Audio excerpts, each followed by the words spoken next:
Outro dia a gente falou sobre as inseguranças que a gente tem quando a gente quer começar a tomar as rédeas da educação dos nossos filhos, né? Hoje eu vou falar um pouquinho sobre como é que você põe a mão na massa e começa efetivamente a protagonizar a educação da sua criança.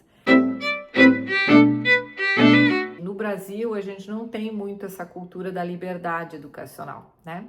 Então, a gente não tem muita opção, a gente está realmente preso à escolha de escolas certificadas pelo MEC. Mas existe uma gama muito grande de possibilidades. Você pode escolher escolas não certificadas que têm visões de mundo, filosofia de educação, pedagogias completamente diferentes das escolas que são chanceladas aí pelo MEC. Você tem escolas estrangeiras, escolas americanas que têm convênio com o Brasil e que você pode matricular a sua criança ali e aí seguir as orientações e o currículo já pronto dessas escolas. Você tem a possibilidade de contratar preceptores ou professores particulares para fazer o acompanhamento do seu filho. Você tem a possibilidade de comprar currículos prontos. Existem algumas instituições, poucas, é verdade, brasileiras, que oferecem currículos prontos e orientação pedagógica, algumas até oferecem uma orientação jurídica, não é? E você tem também a possibilidade de você mesma fazer, você mesma conduzir o processo de educação da sua criança. São possibilidades. E além disso, você pode fazer uma coisa híbrida. Eu, por exemplo, fiz uma coisa híbrida. Como eu não me identifiquei exatamente com a visão de mundo daquelas escolas não chanceladas, né, que estão à disposição, ou dos currículos prontos que estão à disposição, eu comecei a partir dos estudos de metodologias e filosofias da educação, que são diversos, são muitos, né? Eu comecei então a fazer as minhas escolhas. Por exemplo, eu gostei muito da educação clássica, né? O trivium e o quadrivium. Procure sobre isso que você vai ver. Mas eu não achei interessante essa abordagem para alguns temas. Para o treino de habilidades, especialmente de leitura e escrita, eu achei bacana. Então eu fui mais para essa linha e acabei encontrando algumas pessoas que fornecem materiais específicos de formação literária, que são dentro da linha da educação clássica. Geografia aconteceu, né? Aconteceu de ser mais fluido o aprendizado de conteúdos. A geografia ficou entremeada, começou a ficar entremeada em outras disciplinas que a gente aborda, em outros assuntos que a gente aborda. E também eu gosto muito de duas outras vertentes, que é a da Charlotte Mason. Se você não conhece, faça uma pequena pesquisa sobre ela. Ela tem uma abordagem interessante porque é mais desescolarizada, ou seja, não está separado em disciplinas e por tempo e tudo mais. Se aproxima um pouco de uma educação clássica nesse sentido da desescolarização, mas ela tem uma abordagem bastante ligada à natureza. Então, através dessa abordagem, a gente utiliza livros vivos, né? A concepção de livros vivos, que são livros de literatura, mas que permitem adentrar-se nos diversos conhecimentos mais acadêmicos. História, por exemplo, eu optei por fazer uma linha do tempo. Então, eu acabei tendo duas abordagens. Eu fiz uma linha do tempo. Gente, eu colei pedaços de papel, fiz uma linha e começamos pelo começo. Fomos fazendo uma linha do tempo para chegarmos aos conhecimentos que são interessantes. E dentro desta linha do tempo, eu fui utilizando os recursos de enciclopédias para a gente falar sobre cada uma dessas fases, né, desse começo. E também dentro de história, eu trabalho bastante com biografias, que foi um interesse espontâneo da minha filha.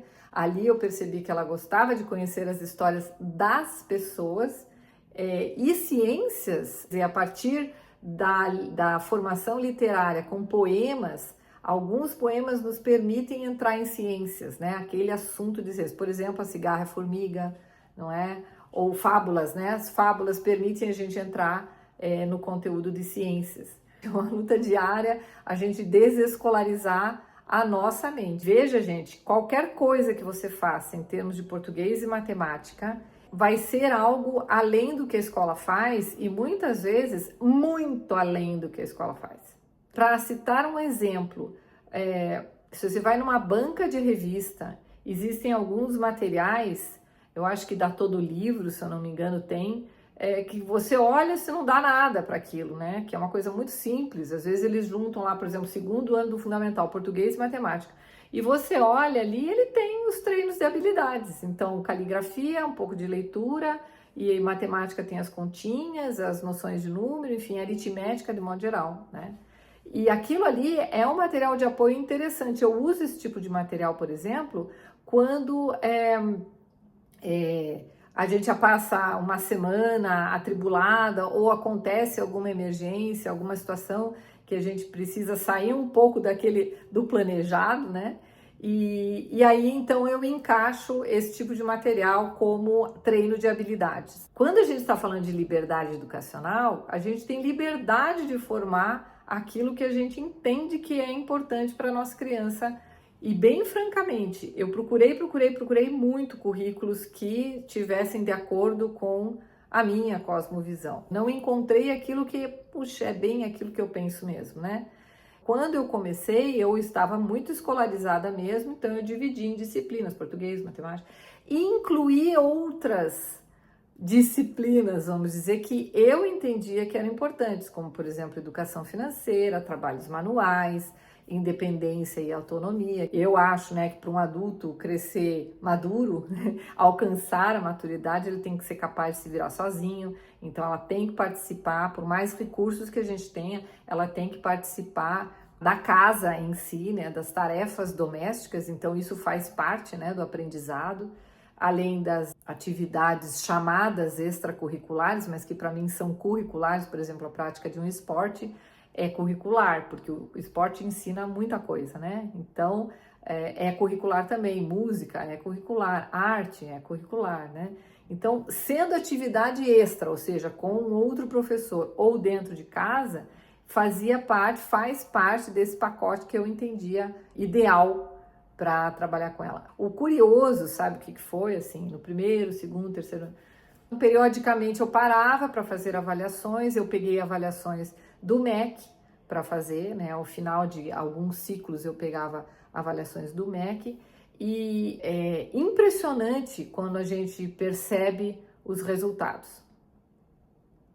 Os resultados, isso é minha experiência, ok?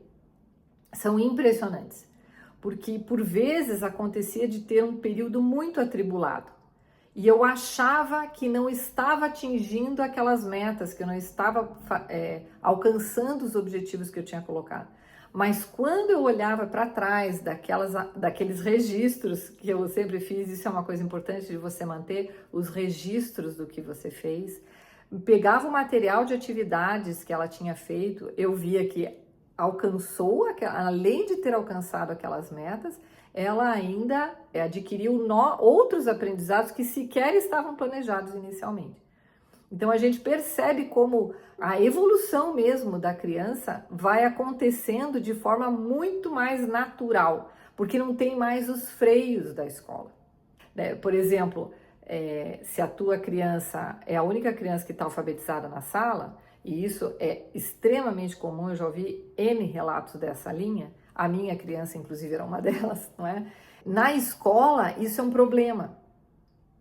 Então, uma criança que é alfabetizada precocemente, até às vezes sozinha, precocemente no sentido da sala de aula, né? Dos objetivos da escola atual, né? Ela se torna um problema na sala de aula, porque ela se entedia, obviamente, porque ela já sabe aquilo que está sendo colocado lá, e às vezes, dependendo do temperamento da criança entediada, ela atrapalha a aula, né? Ou ela começa a se desinteressar totalmente, para de querer ir, lógico, enfim, né? Não é mais desafiador, é uma coisa extremamente entediante, ela não vê razão nenhuma porque ela está ali. Então, quando isso é trazido para casa, a coisa muda completamente de figura, né? Quando você não tem mais um currículo fechado, você para de fazer objetivos que dependem de outras crianças, né? A tua criança, você começa a ter, de fato, um ensino personalizado. Então, a criança vai embora aqui, naquilo que ela tem talento, que tem aptidão, né? E, ao mesmo tempo, você consegue perceber aquelas disciplinas, vamos dizer assim, que não é tão boa assim, ou que a criança... Eu não digo nem que tem mais dificuldade, né? Mas que ela não tenha um talento especial, uma aptidão especial.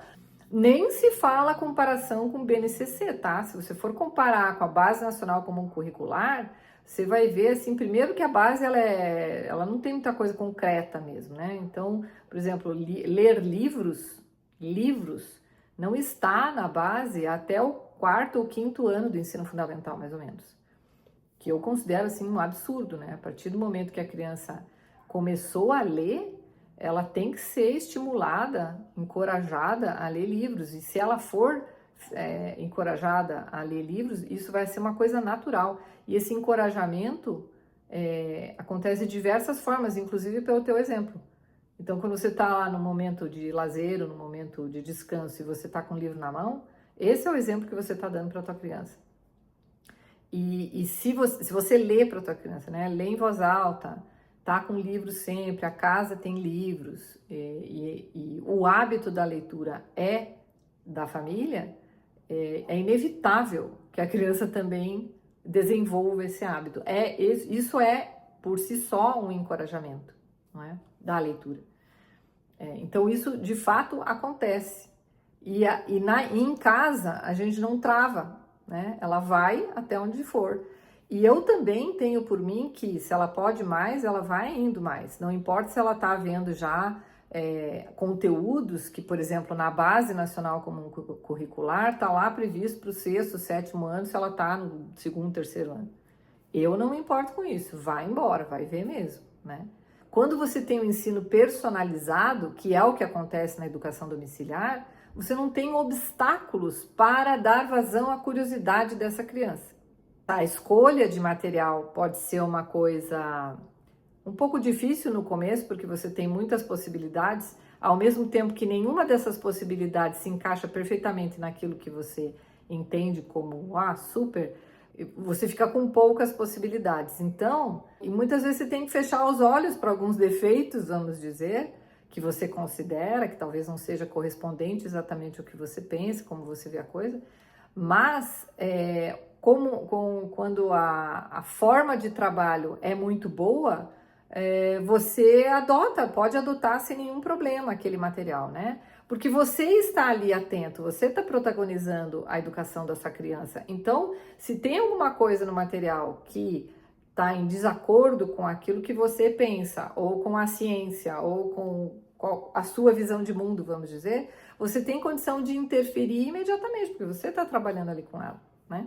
Quando que eu disse assim, não, agora acabou, temos que fazer, né? Como foi que eu fiz isso? Então, eu parei, pensei que tipo de filosofia da educação eu gostaria, qual é a minha visão de mundo, que tipo de adulto que eu acho que deve sair ao final desse processo de educação.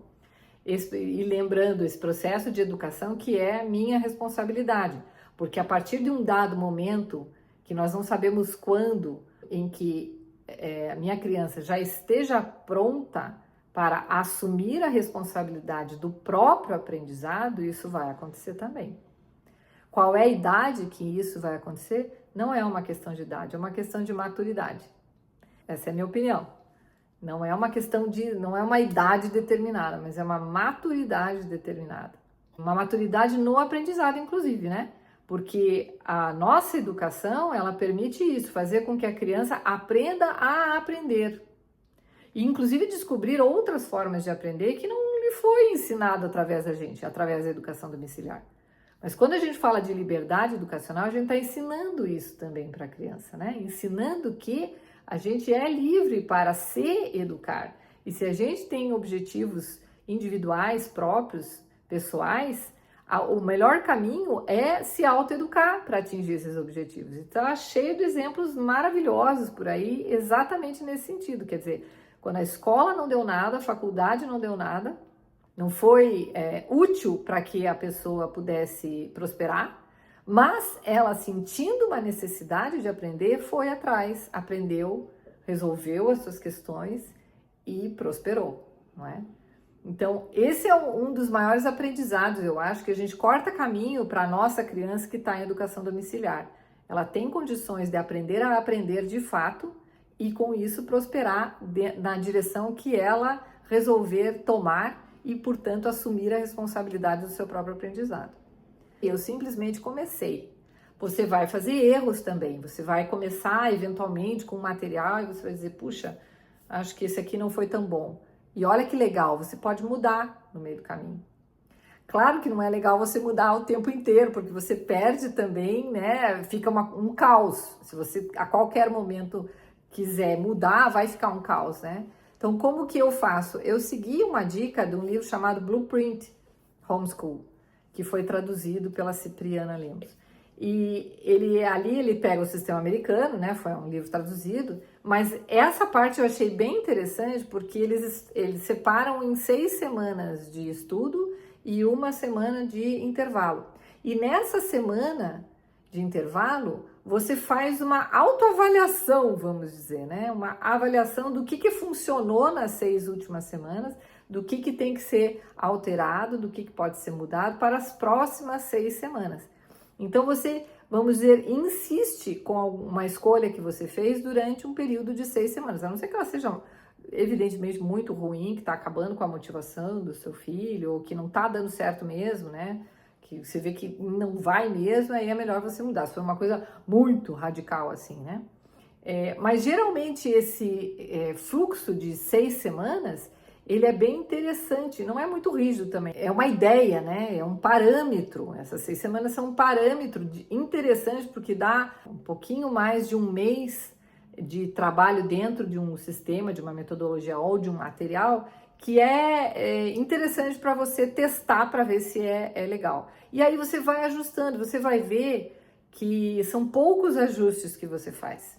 Eu volto a dizer, se você não tem essa disposição, ou enfim, se você, por exemplo, se adequou totalmente a um tipo de material pronto, isso então fica muito mais simples, porque o teu trabalho fica no planejamento, ou tem algumas escolas, né, que desenvolvem projetos, e daí você faz os teus projetos dentro de uma linha já pré-determinada, e você envia relatórios para ter um feedback e tudo mais. Então, existem formas mais estruturadas de você tocar a tua educação domiciliar, ou não, né? Ou assim, menos estruturada, mas que atende melhor a tua forma de ensinar, a forma da sua criança aprender, a sua rotina, as suas circunstâncias, né?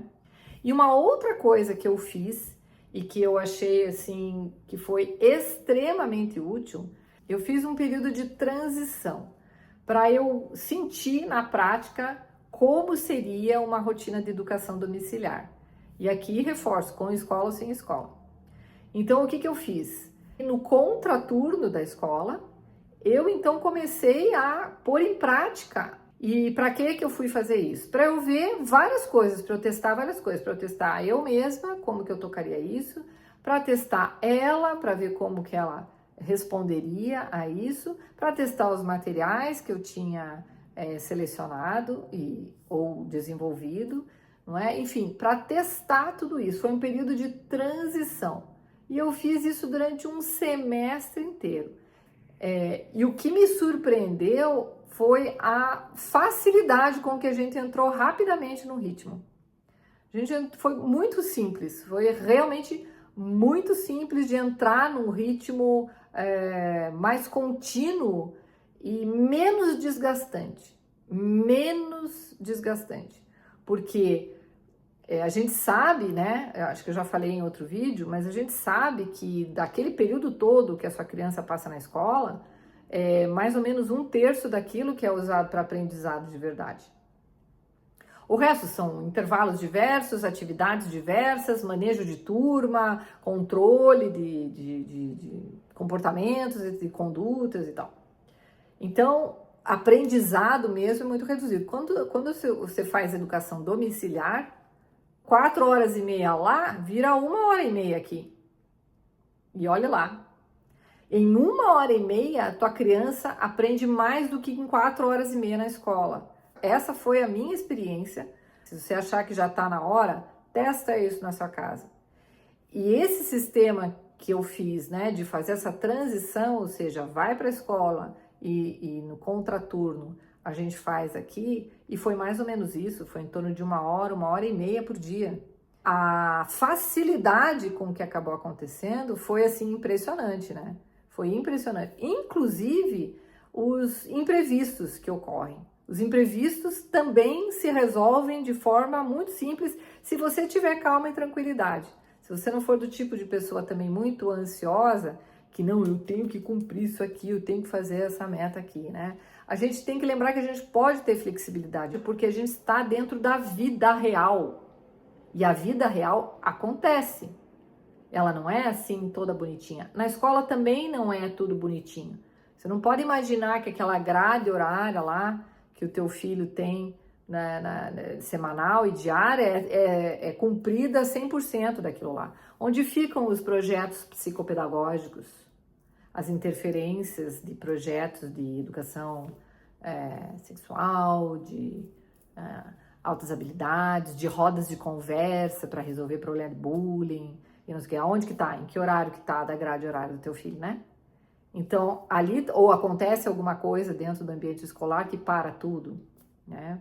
Ou, por exemplo, interrompe a aula de educação física porque as crianças não se comportaram muito bem, então manda de volta para a sala, né?